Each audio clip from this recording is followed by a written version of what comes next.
Nous, notre bambou, il vient du sud de la France. Le lin dont on sert pour fabriquer nos vélos avec le bambou vient aussi de France.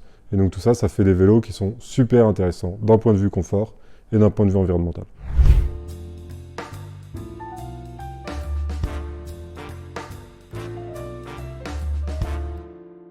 En 2020, la France était 6e producteur de vélos en Europe, une courbe qui tend à changer dans les années à venir.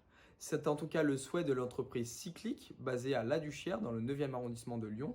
Son but, produire des vélos en bambou à l'aide de matériaux issus du 100% Made in France. C'est un reportage de Thibaut Eperdussin, Jade Lanier et Maceo Cartal.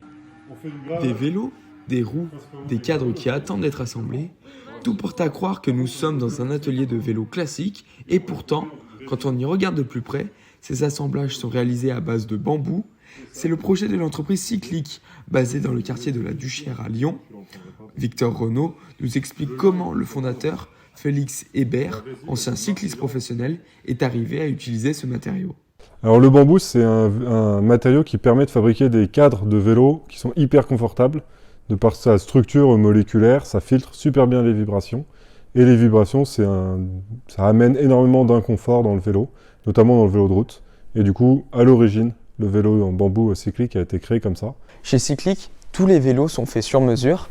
Ici, une frise est même utilisée pour que chaque utilisateur puisse avoir un vélo suivant ses morphologies et que chacun puisse rouler dans les meilleures conditions possibles. On va positionner les différents tubes comme ça les uns par rapport aux autres. Et ensuite, on va tresser du lin. L'entreprise se base sur une mécanique qui consiste à travailler le bambou, puis les emboîter les uns dans les autres pour que le tout puisse résister au temps ainsi qu'aux chocs les plus violents. Pour faire tenir la structure, c'est avec du lin qui provient de l'Eure en Normandie, associé à de la résine que les bambous tiennent. On voit que là, les mèches, elles ont tourné dans ça. Si je tire comme ça, je peux pas les tendre. Si je tire comme ça, je peux pas les tendre. Pour les plus sceptiques d'entre vous, le bambou est 10 fois plus résistant à la traction de l'acier et est aussi rigide que le carbone.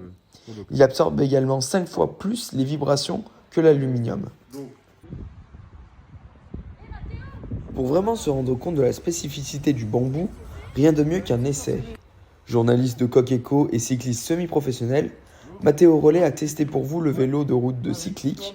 Habitué au vélo carbone, le jeune sportif livre ses premières impressions à l'issue de cette prise en main. Au niveau confort, l'argument de ce vélo, c'est que forcément c'est plus confortable qu'un vélo carbone.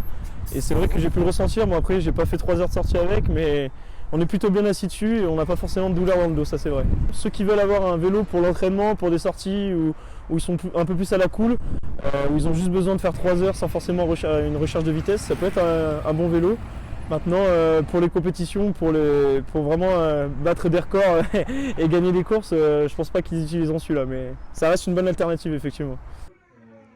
En France, ils sont 5 à produire des vélos en bambou, mais Cyclic est la première industrie à proposer des vélos électriques à partir de ce végétal, affichant environ 70 km d'autonomie, laquelle peut d'ailleurs monter jusqu'à 120 km avec l'ajout d'une seconde batterie.